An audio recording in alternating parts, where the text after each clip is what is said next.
오늘 이 아침에 함께 부를 찬송 347장.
성경 말씀 잠언 6장 1절에서 35절까지입니다. 내 아들아, 네가 만일 이웃을 위하여 담보하며 타인을 위하여 보증하였으면 내 입의 말로 네가 얽혔으며 내 입의 말로 인하여 잡히게 되었느니라. 내 아들아, 네가 내 이웃의 손에 빠졌은즉 이같이 하라. 너는 곧 가서 겸손히 내 이웃에게 간구하여 스스로 구원하되 내 눈을 잠들게 하지 말며 눈꺼풀을 감기게 하지 말고 노루가 사냥꾼의 손에서 벗어나는 것 같이 새가 그물 치는 자의 손에서 벗어나는 것 같이 스스로 구원하라. 게으른 자여, 개미에게 가서 그가 하는 것을 보고 지혜를 얻으라. 개미는 두령도 없고 감독자도 없고 통치자도 없으되 먹을 것을 여름 동안에 예비하며 추수 때에 양식을 모으느니라. 게으른 자여, 네가 어느 때까지 누워 있겠느냐? 네가 어느 때에 잠이 깨어 일어나겠느냐? 좀 더 자자, 좀 더 졸자, 손을 모으고 좀 더 누워있자 하면 네 빈궁이 강도같이 오며 네 곰빛이 군사같이 이르리라. 불량하고 악한 자는 구부러진 말을 하고 다니며 눈짓을 하며 발로 뜻을 보이며 손가락질을 하며 그의 마음에 배역을 품으며 항상 악을 꾀하여 다툼을 일으키는 자라. 그러므로 그의 재앙이 갑자기 내려 당장에 멸망하여 살릴 길이 없으리라.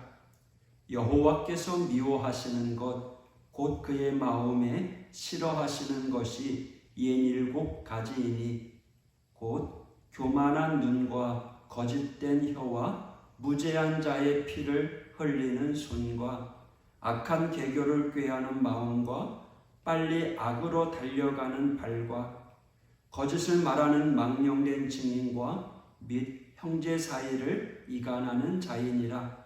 내 아들아, 네 아비의 명령을 지키며 네 어미의 법을 떠나지 말고 그것을 항상 네 마음에 새기며 네 목에 매라. 그것이 네가 다닐 때에 너를 인도하며 네가 잘 때에 너를 보호하며 네가 깰 때에 너와 더불어 말하리니. 대저 명령은 등불이요 법은 빛이요 훈계의 책망은 곧 생명의 길이라. 이것이 너를 지켜 여인에게 이방 여인의 혀로 호리는 말에 빠지지 않게 하리라. 내 마음에 그의 아름다움을 탐하지 말며 그 눈꺼풀에 홀리지 말라. 음료로 말미암아 사람이 한 조각 떡만 남게 됨이며 음란한 여인은 귀한 생명을 사냥함이니라. 사람이 불을 품에 품고서야 어찌 그의 옷이 타지 아니하겠으며 사람이 숯불을 밟고서야 어찌 그의 발이 되지 아니하겠느냐. 남의 아내와 통간하는 자도 이와 같을 것이라. 그를 만지는 자마다 벌을 면하지 못하리라. 도둑이 만일 줄일 때에 배를 채우려고 도둑질하면 사람이 그를 멸시하지는 아니하려니와 들키면 7배를 갚아야 하리니 심지어 자기 집에 있는 것을 다 내주게 되리라. 여인과 간음하는 자는 무지한 자라. 이것을 행하는 자는 자기의 영혼을 망하게 하며 상함과 능욕을 받고 부끄러움을 씻을 수 없게 되나니. 남편이 투기로 분노하여 원수 갚는 날에 용서하지 아니하고 어떤 보상도 받지 아니하며 많은 선물을 줄지라도 듣지 아니하리라. 아멘. 오늘 1절에서 19절까지는 몇 가지 실제적인 교훈을 언급하고 있는데요.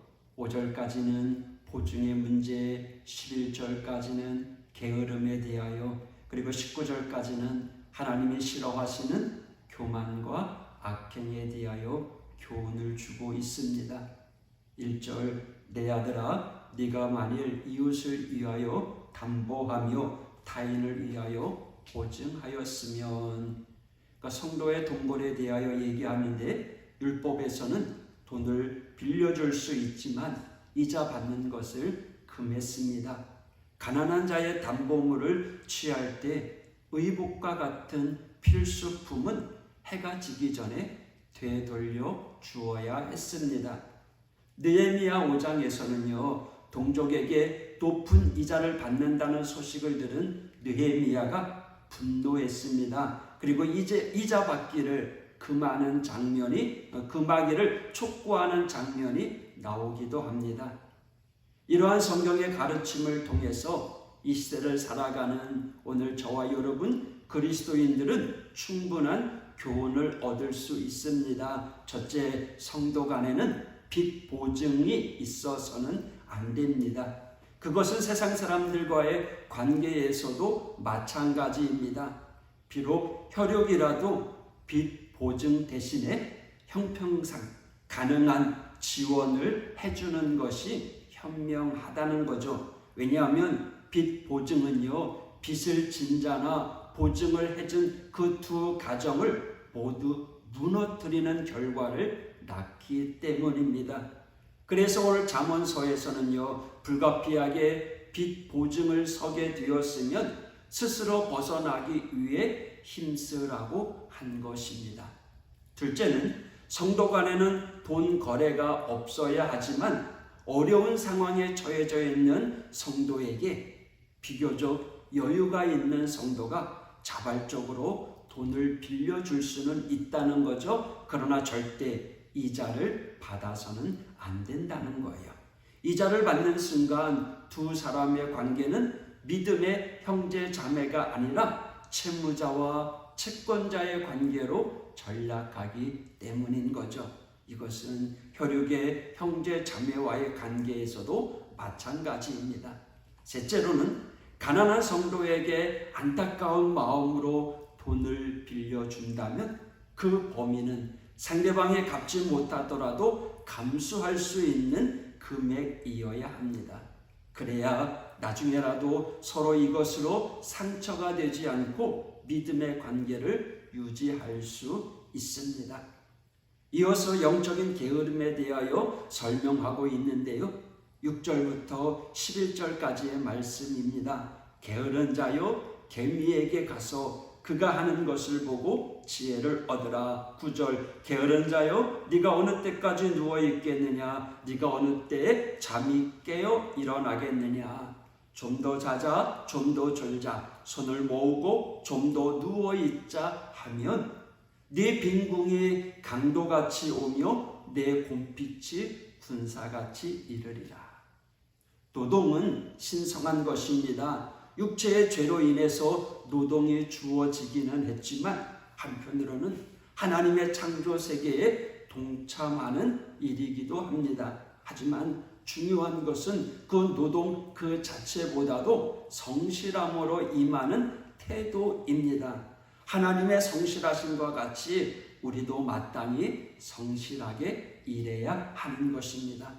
시편 37편 3절의 말씀인데요. 여호와를 의뢰하고 선을 행하라. 땅에 머무는 동안 그의 성실을 먹을거리로 삼을지어다. 그러니까 게으름은 죄악입니다. 하나님의 성품에 반하는 것이기 때문입니다. 16절에서 19절의 말씀입니다. 여호와께서 미워하시는 것 곧 그의 마음에 싫어하는 것이 77가지이니 곧 교만한 눈과 거짓된 혀와 무죄한 자의 피를 흘리는 손과 악한 괴교를 꾀하는 그 마음과 빨리 악으로 달려가는 발과 거짓을 말하는 망령된 증인과 형제 사이를 이간하는 자이니라. 하나님께서 미워하시는 행위들, 신체가 우리의 몸이 악의 도구로 사용되는 것들입니다.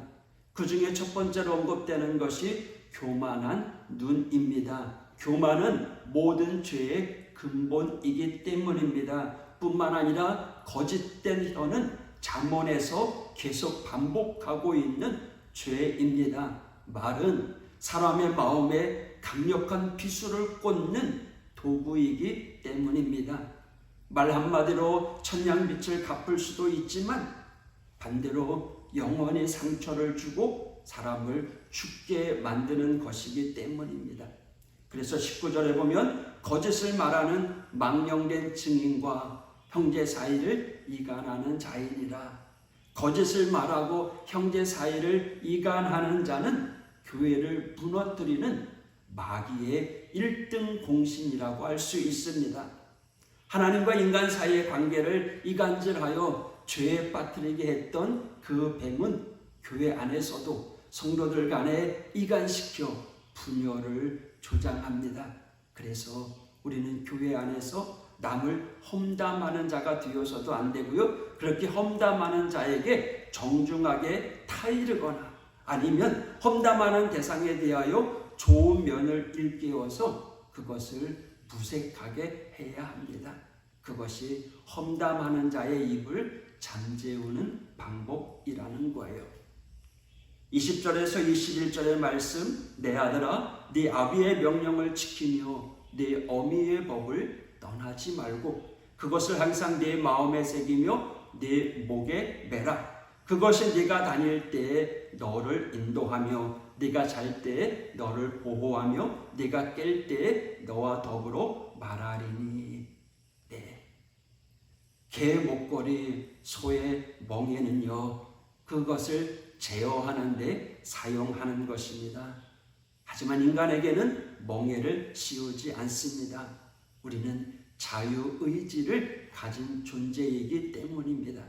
하지만 우리는 스스로 그리스도의 멍에를 매야 합니다. 이것은 선택이 아닙니다. 주님의 명령입니다. 마태복음 11장 29절 나는 마음이 온유하고 겸손하니 나의 멍에를 메고 내게 배우라. 그리하면 너희 마음이 쉼을 얻으리니.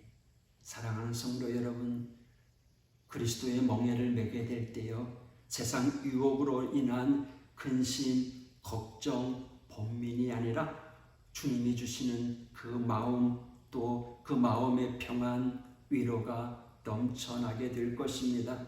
오늘도 주 안에서 평안하시기를 축복합니다. 기도하겠습니다. 하나님 아버지 감사합니다. 오늘도 우리의 생명을 주관하시는 참으로 좋으신 아버지 하나님, 내게 주신 생명의 말씀을 붙잡고 오늘도 죄악의 길이 아니라 생명의 길, 의의 길, 복의 자리로 걸어가는 우리 믿음의 성도들 되게 하여 주옵소서. 오늘도 그리스도의 멍에를 메고 주님을 따르는 믿음의 성도들 겸손함으로 사명 감당하는 이 하루가 되도록 인도하여 주옵소서. 오늘도 하나님 동행하여 주시옵소서. 예수님 이름으로 기도했습니다. 아멘.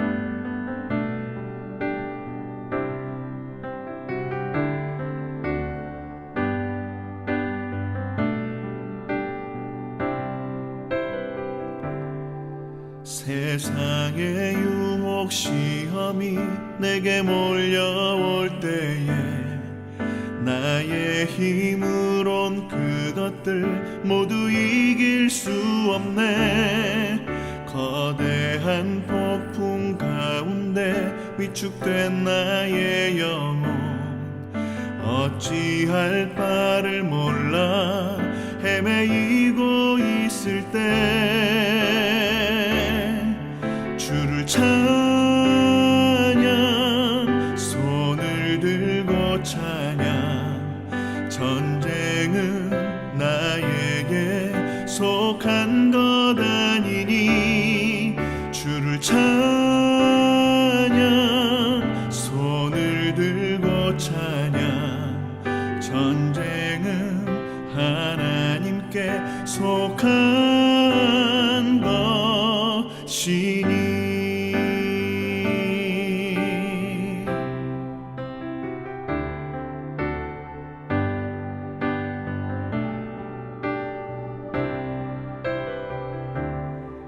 거짓과 속임수로 가득 찬 세상에서 어디로 갈지 몰라 머뭇거리고 있네. 공중의 권세 잡은 자 지금도 우리들을 실패와 절망으로 넘어뜨리려 하네.